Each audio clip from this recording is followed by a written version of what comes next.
great YouTube? It is Mr. Mean coming at you this fine Monday evening, August 10th, 2020. It is about 9:30 p.m. The little man is in bed, the wife is watching TV, and I'm coming to you with another RPG review video du jour.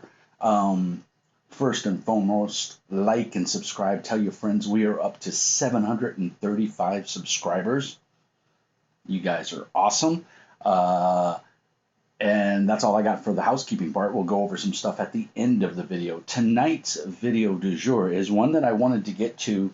I don't remember if one of my subscribers, Patrick Barnes, turned me on to this, or Miguel, or I just found it on my own. Either way, I found a review, a video review, and it sounded like it was in Australia or England. I don't remember. And so I ordered it on DriveThruRPG, affiliate link down below, Patreon up above. You want to support the channel, those are two great ways. You follow the DriveThruRPG link, and I get a small kickback, and it doesn't cost you anything extra. So if you're going to buy something anyway from DriveThru, help support the channel. It means a lot. So thank you guys very much. But Altais, I'm assuming that's how you say it. This is 400 pages of full color gaming goodness. I bought it through DriveThru Press print on demand. I think the total was $56 after shipping and everything. So, you know, for 400 pages, I consider that a fair price, especially when you get full color art. And we'll get into all of that in a minute. I want to go over the specs first. It's written by Laura Wilkinson and Richard Stern. Well done, guys. And the layout and everything is pretty solid. It's hardback. It is a stitched, and nope, it is a glued binding only. I don't believe it is stitched. It doesn't look like it from here. Yeah, I think it's glued only, which is sad because the front page is already falling out, which sucks. I don't want to pull on it too much, but you can kind of see it right there. So I may contact DriveThru and say, hey, and they should send me a new one, and I'll be more than happy to send this one back. I've only had this happen one other time, and they just told me to keep the book. They said it's not worth sending it back, but you know, I'm willing to send it back but I don't want to pay, you know, almost $60 for a book where the pages are falling out. So hopefully I'll reach out to them after I do this video. I just got this in the mail over the weekend, or early last week. So I haven't even had, I think I've had it a full week now.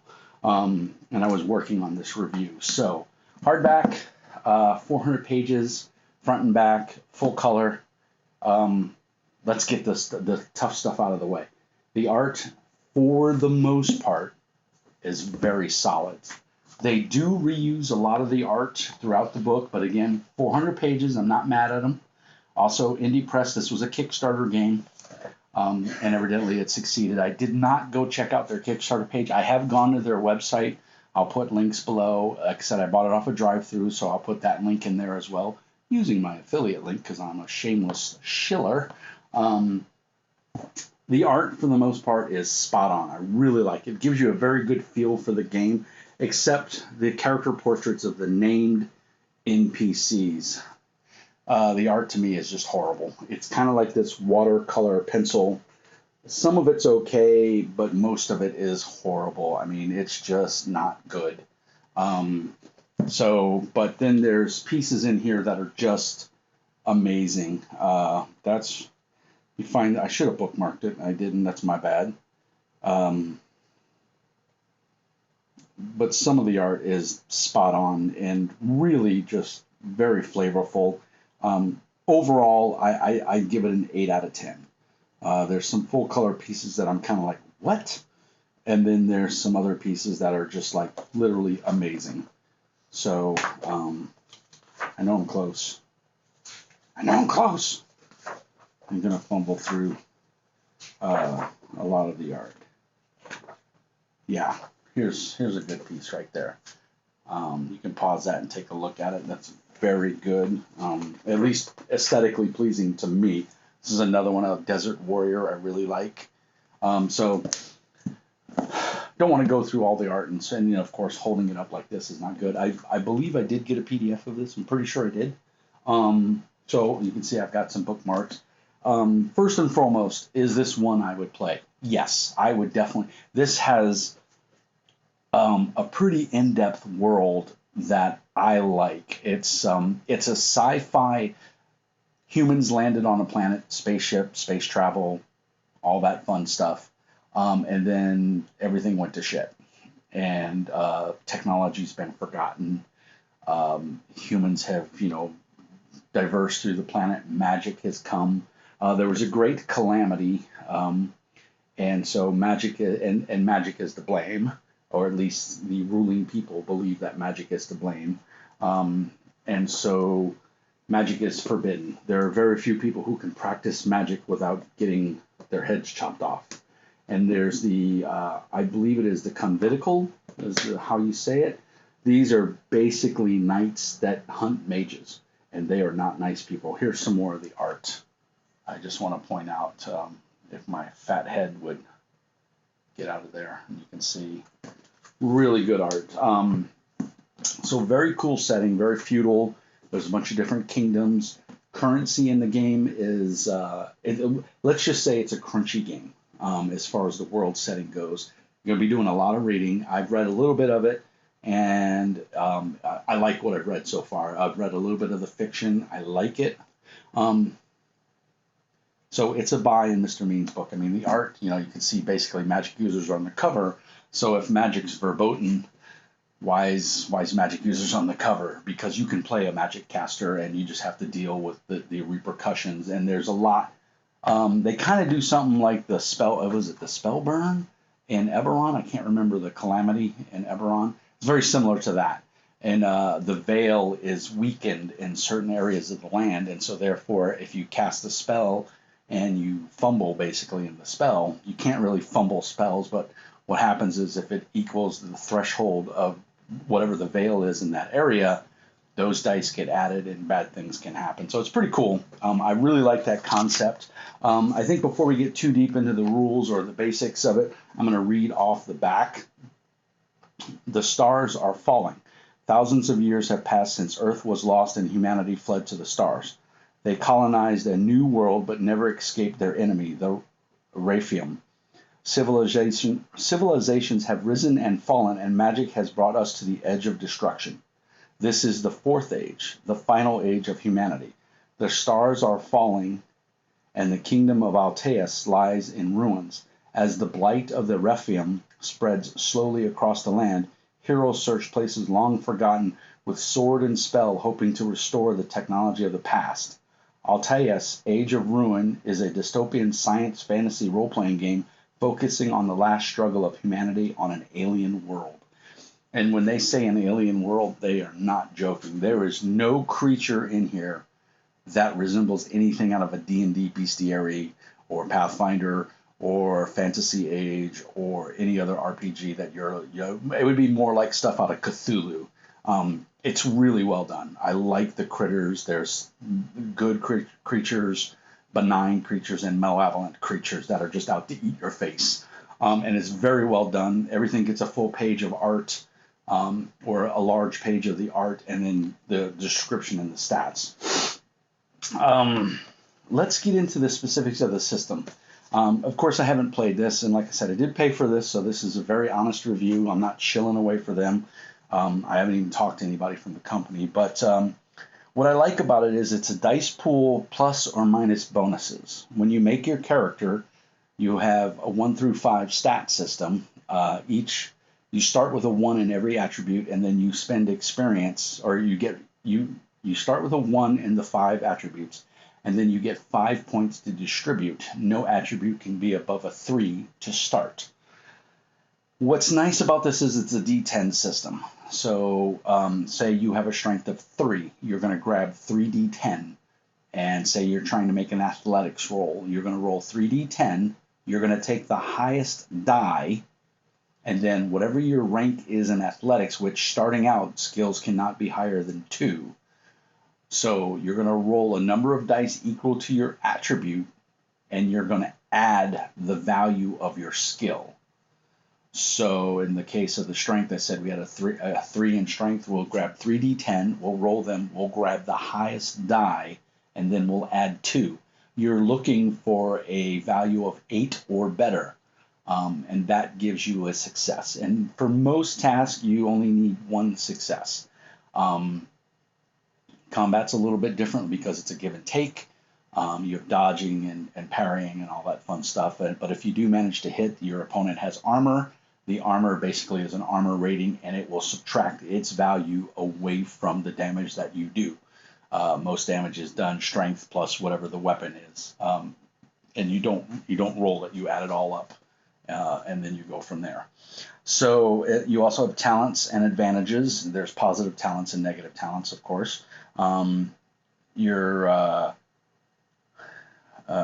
then after you've done with the basic part of your character creation, you get 30 experience points to create your character, because they say no character is born in a void. And so you start as an adventurer, you have some experience, which is 30.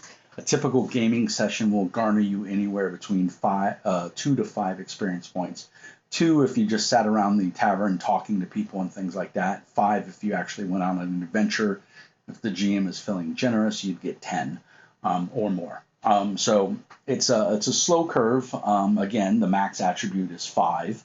You're going to have backgrounds and talents that are going to maybe sometimes adjust that or adjust your skills or give you perks or benefits to die rolls. I think it's pretty solid. It has a very comprehensive equipment section. Like I said, there's different currency for the different lands. There's the Kingdom of Glass, the Kingdom of I forgot what it was called, but there's several different kingdoms, and each kingdom has its own currency. And that part I thought was really cool. There's magic, of course, and you have to deal with it. But the game's kind of pushing you to be a magic user. But yet there's some heavy penalties if you use magic and it goes awry. And of course there's the convatical, which is hunting for you. And so it's just a world of hurt. You're really putting your other players in danger if you make a mage, but there's great power in being a mage. So it's kind of cool. There's a pretty comprehensive list of spells and different choices you can make. You can be different. You can be a fire mage. You can be a wind mage. You can be an earth mage. So it has some different takes on magic, which I really like. And like I said, it's laid out really well. The fiction is pretty good. I didn't come across anything where I was like, "What? That's stupid." It didn't turn me off to it. And overall, I think it would be a very cool game to at least do a one shot of. Maybe make some pre-gens. And have some people play it and see how it rolls, because I like the game mechanic. Like I said, it's a pretty easy system. I like D10 systems to start with, so they had me right there. One of the minor nitpicks is they never come out and tell you it's a D10. You have to read the examples. If it does list it, somebody put it in the comments below and tell me what page, and I'll go back and I'll give a shout out if I'm incorrect. But from my reading, I couldn't see anywhere where it told you this is what you need to play the game. And the book starts with a lot of fiction and the world setting, and then dives into character creation, and I believe it's chapter 2. The world of Altais, and then character creation starts on page 79. So it's all fluff from page 13 to 73, and then I believe we just have art.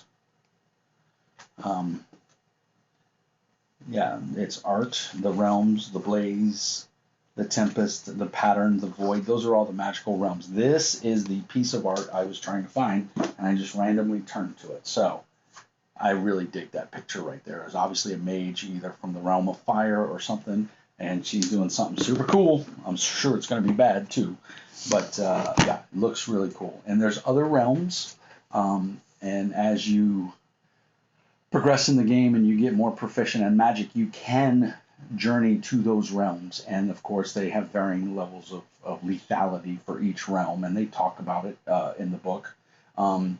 Character creation, I thought, was pretty straightforward. They walk you through it. They give you some good examples. But like I said, they never come out and tell you what kind of dice you're going to need. I mean, it goes straight from fiction to chapter 2, character creation on page 79. So that's the one caveat I would say. You have to kind of read in between the lines and read the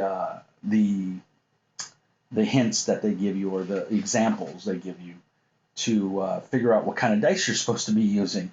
Because you go through character creation and you're like, oh, I don't know. So I didn't know what strength 3 is that good or is that bad. I mean, when you have a max of 5, I'm assuming you're slightly above average, leaning more towards the more competent side. This is a convetical. I hope I'm saying that right. Hunter or knight, and these guys do not like mages. They are after the mages. My camera is reversed so that nothing shows up backwards, and it's driving me absolutely batty. So there's the Rust Court, Kingdom of Rust, and there's these backgrounds that you can take, and they give you things when you start out. So Kingdom of Glass, there's like assassins, there's guides, all kinds of things. Iron Breakers, the Muyar, really neat stuff. Storm Barbarians. So very, very evocative, very descriptive in everything that they go about, which probably lends to the 400 pages. It was they of course give a list out of their playtesters. The character sheet is pretty plain Jane. It does have a nice watermark in the background of it. So the watermark, I believe, if I remember correctly, is this symbol, which, oops, I just lost my notes. This is the symbol for the game, which is pretty cool. It's just a plain Jane character sheet, just some some lines, your initiative, blank plus blank equals blank plus blank, and then it's a formula to figure out. It has an index and a table of contents, so that's good. Like I said, full bestiary, so this is literally a role-playing game all in one. You don't need to buy any other books. They do have a website. Like I said, I'll put that in the doobly-doo. And one of the things that I really, really enjoy about this game, and I wish a lot of other games did it, but they don't, quick reference. And starting on page 390 and going through to page, quite a few pages, from 390 to 395, so 5 pages of reference. So if you got a generic GM screen, you could photocopy these, or if you bought this on drive-through, you get a copy of the PDF if you bought it at that level, and you could easily print these and put them in your GM screen and have this information, or staple them together and keep it next to you as you run, which is probably what I would do. I'm getting more and more to the point where I don't like using a GM screen, which is funny because I have a ton of GM screens, and it's the completionist in me. I have to buy them. I was in a used bookstore, a comic book store today, and I saw a GM screen for Brave New World, and I almost bought it. It was $10, came with the packet for Matt Thorbeck's Brave New World, but I wasn't sure if I had the GM screen or not. And looking there, it looks like I don't, but I seem to remember that in one of these boxes I have it put away with a bunch of other paper or the real flimsy, early 90s GM screens that they did. So that being said, quick reference, 5 pages of goodness, really helps you figure everything out. Wound penalties, secondary statistics, item cost and quality, remnants are bad guys, by the way. Spell range, radius and targets, counter spelling. I mean, everything you would need on your GM screen or just, pulled up on your laptop or your tablet. I'm a big fan of the iPad, and I'm getting to the point where I keep it more and more at the table, because if you have PDF or Foxit on your tablet, you can quickly search for something, and pull up the rule.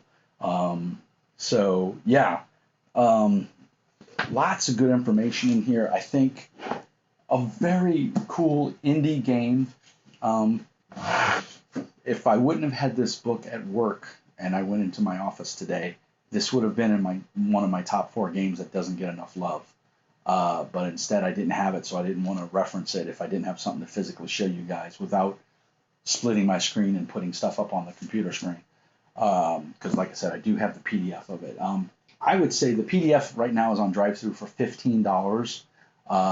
Pick it up, check it out if you like it, order the hardback book. I think it's worth it. The book is gorgeous, except for those NPC character portraits, which are basically like all the nobles and the prominent people in the land.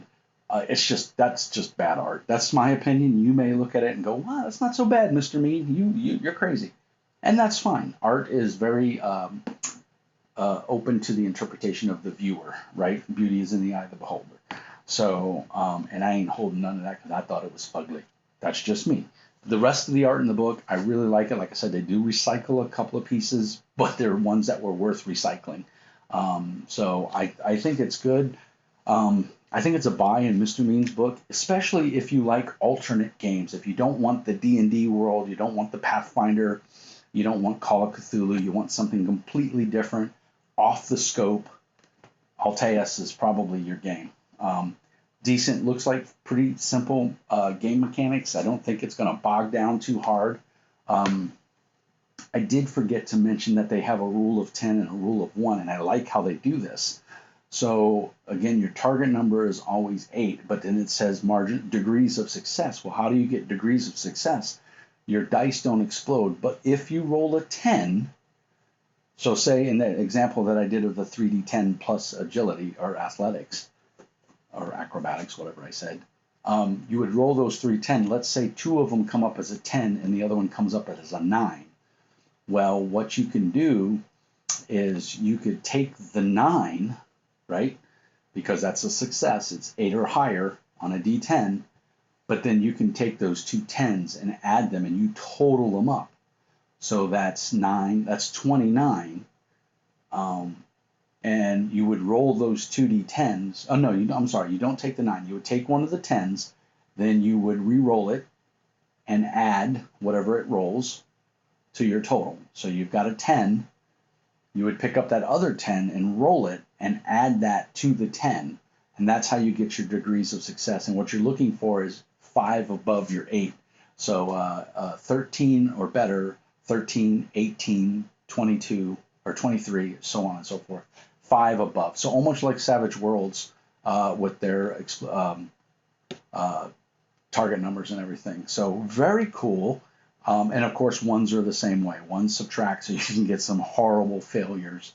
So be careful. The nice thing is you can choose what dice you choose to keep. So you can do subdual damage, if in combat and things like that. So it's pretty neat. I think it's a decent mechanic system. I would like to explore it more. I would definitely like to play it. I think the art really sets the mood. And I think they did a great job. A bunch of guys, it doesn't sound like they're professional game designers. I watched their interview that they had done for their Kickstarter. Some local gaming group interviewed them, and it was pretty energetic and pretty cool. Like most creative types, you're either extremely extroverted or extremely introverted. And the gentleman seemed very introverted, and the young lady was pretty quiet too. But they were excited about their game and talking about it. It shone through. But you could tell they were not used to being in the limelight or being on camera. So, and anybody who thinks it's easy to get behind a camera or in front of a camera and talk, it's not easy. Yeah, so that's Altais, The Age of Ruin. Check it out. I'll put links down in the doobly-doo. I did want to get a little housekeeping out of the way. So as always, you can support me on drivethrurpg.com. Use my affiliate link. I'm also on Patreon. I want to give a shout out to 2 of my new Patreon members. Blah, blah, blah, blah. Let me go here. Chupa and Cosmic Flux both have subscribed to me or following me on Patreon, so I thank them for their support. You guys are awesome. It's the patronage of you guys that help keep the channel going. So if you guys like what you see, feel free to. It's $5 a month on Patreon. That's all I'm doing. And what that gets you is it'll get you access to interviews and stuff like that where you can ask questions with some of the industry people. I don't do a whole lot of them, but then again, it's only $5.